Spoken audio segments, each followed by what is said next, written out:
US, Russia, China और Turkey. कौन अपना है कौन पराया है भारत के लिए? भारत के लिए कोई अपना नहीं है, सभी पराए हैं। मतलब इसका ऐसा नहीं है कि रशिया मैं आपको समझाता हूँ।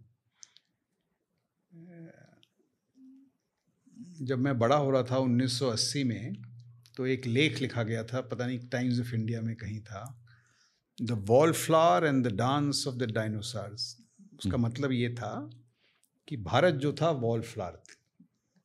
वॉल फ्लावर कौन होता है अंग्रेजी डांस में? वो लड़की होती है जिसे कोई डांस के लिए नहीं पूछता है, तो वॉल फ्लावर बेचारी खड़ी रहती है दीवार के साथ, कोई पूछता नहीं। सो इन द इंटरनेशनल सिस्टम उस आर्टिकल का तात्पर्य था हम वॉल फ्लावर थे, और दोनों डायनासोर जो नाच रहे थे, यूएसए और यूएसएसआर, हमको नाच के लिए पूछ ही नहीं रहे थे। Today we are the geopolitical toast of the world. आप जहाँ बाहर जाएं, मैंने देखा है पासपोर्ट, भारत की जो आवाज़ सुनी जाती है, people respect you, there is a distinct change, very distinct, क्योंकि हमने विवेक दिखाया है to focus on our economy, to grow.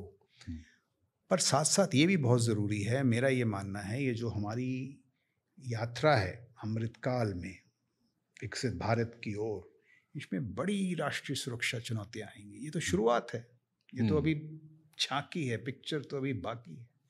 चीन, जैसे मैंने आपको बताया, उसकी इकोनॉमी उसका जो सैन्य भाग है, जो शक्ति संतुलन का, the military component of the power balance between us and China, शक्ति संतुलन का जो सैन्य भाग है $450 बिलियन, हमें वो देखना है। हमारा कितना है सर, जस्ट टू अंडरस्टैंड कि वेयर वी स्टैंड? अगर उनका $50 बिलियन है चाइना, मैं कह रहा हूँ जो डिफरेंस है military component, spending is $450 billion, जो हम खर्च करते हैं और वो खर्च करते हैं सालाना $450 बिलियन। तो आप कह रहे हैं कि इंडिया से चाइना $450 बिलियन ज़्यादा स्पेंड करता है, जी हाँ, अपने डिफेंस को स्ट्रॉन्ग करने के लिए। जी हाँ, क्योंकि हमारी $4 ट्रिलियन इकोनॉमी है, उसकी $18 ट्रिलियन इकोनॉमी है। तो हमें इन चीज़ों पे गौर करना है, पाकिस्तान के साथ उलझना थोड़ी ना है। हमारी हिंदी में कहावत है कि भाई अगर कीचड़ में ईंट फेंकोगे तो छींट खुद पे आएगी। तो पाकिस्तान वो कीचड़ समान है, वो चाहता है कि आप उस पे ईंट फेंकें। बट हमारी जो यात्रा है वो विशाल है, बड़ी है, सपने हमारे बड़े हैं, तो हमको उस पे फोकस करना है। अभी देखिए जियोपॉलिटिक्स की नज़र से जो आपने रशिया वशिया पूछा ना, मेरा ये मानना है जो प्रमुख प्रतिस्पर्धा है वो त्रिकोणी है, यूएसए, चाइना, इंडिया। यूएसए, चीन और भारत। कैसे? USA is a challenged hegemon. USA challenged hegemon. पहले तो एक हेजमन था, कोई उसको पूछता नहीं था, मतलब रास्ता साफ था। अब चीन आ गया है। चीन इज अ राइजिंग चैलेंजर। चीन की जो इकोनॉमी है 70% तो है ही यूएसए की, टेक्नोलॉजीज में यूएसए से आगे है वो। आप डीप सीक को ले लें तो उन्होंने एआई में पीछे छोड़ दिया है यूएसए को, तो it's a serious challenger. Taiwan, आपका नाम सुना होगा, ताइवान क्राइसिस में यूएसए के पास 7 दिन की मिसाइल्स नहीं है, प्रिसिशन मिसाइल्स। चीन जो है 10,000 क्रूज मिसाइल्स हर हफ्ते बनाता है। तो ये गैप क्लोज कर रहा है। ये जो आकांक्षी विश्व बंधु है, हमें देखना है हमें क्या खेल खेलना है, किस तरह से, how can we complicate China's rise. तो इसमें एक सवाल था कि जब चाइना ने सोचा कि 1980 में हम लोग एट पार थे, व्हेन दे थॉट कि हमें अगले 20 साल में यहाँ से यहाँ पहुँचना है, तो क्या वहाँ पे जो उनके मिनिस्टर्स हैं उनके मीम्स नहीं बने, उनका मजाक नहीं बनाया, उनको फ्रिक्शन नहीं मिला जैसे हमें इंडिया में मिलता है?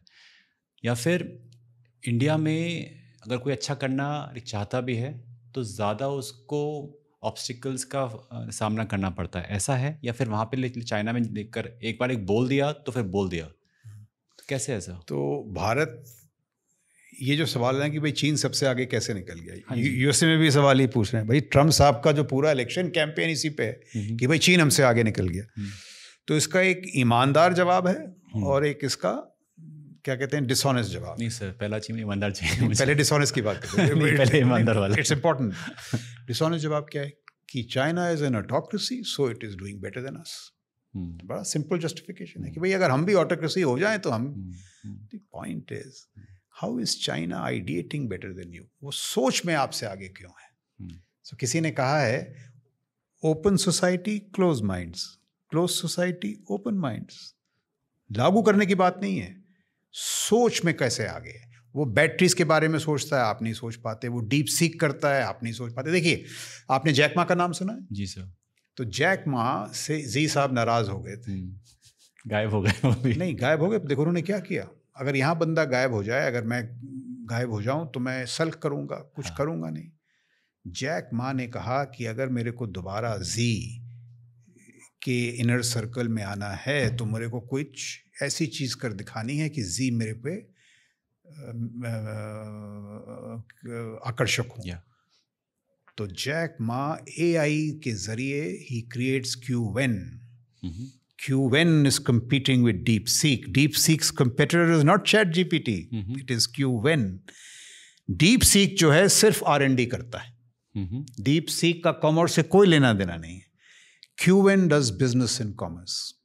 So AI business commerce, AI R&D. R&D से जो सीख मिलती है इधर जाती है, ये वापस आती है। तो AI कहाँ पहुँच गई? और जैक मा साहब इस वजह से आप देखें 3 महीने पहले जी इनवाइटेड हिम बैक और वो पहले रो में बैठे थे। अब ये चीन है। चीन की आप कितनी भी बुराई कर लें, the competition between the mayor of Beijing and the mayor of Shanghai is fears.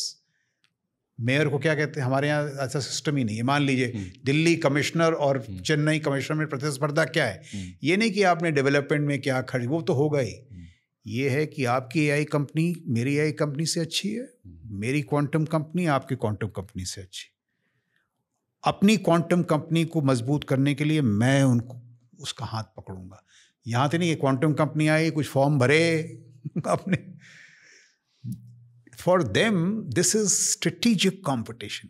उसका मतलब क्या है? If you are a startup in China, पहले आपको ऑर्डर्स मिलिट्री से मिलेंगे, guaranteed orders.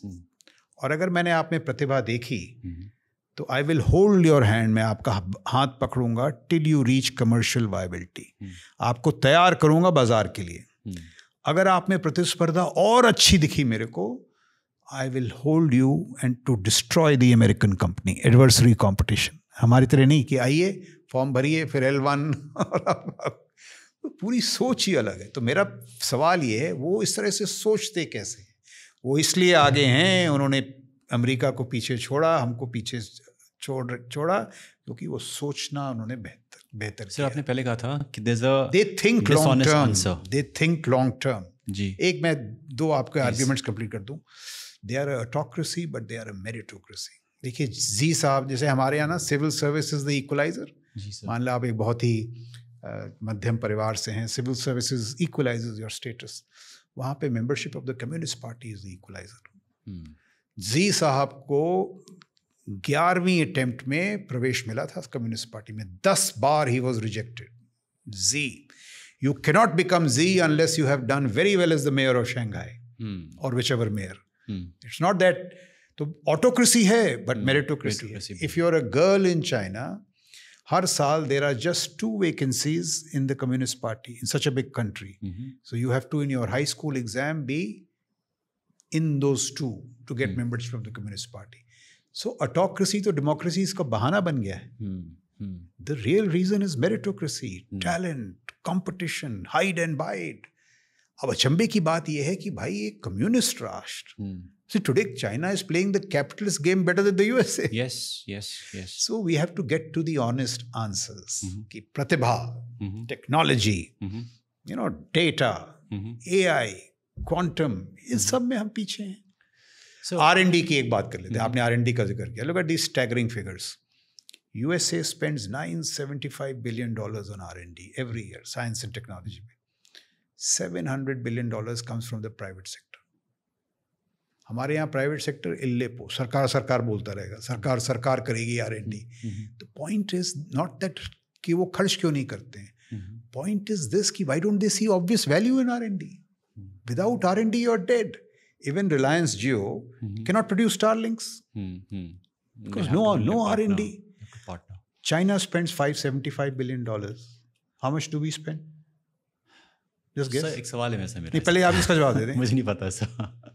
Not even $30 billion. अब 30 और 575 जो परिणाम होंगे 20 साल बाद, हाँ जी। क्या वो स्पष्ट नहीं है?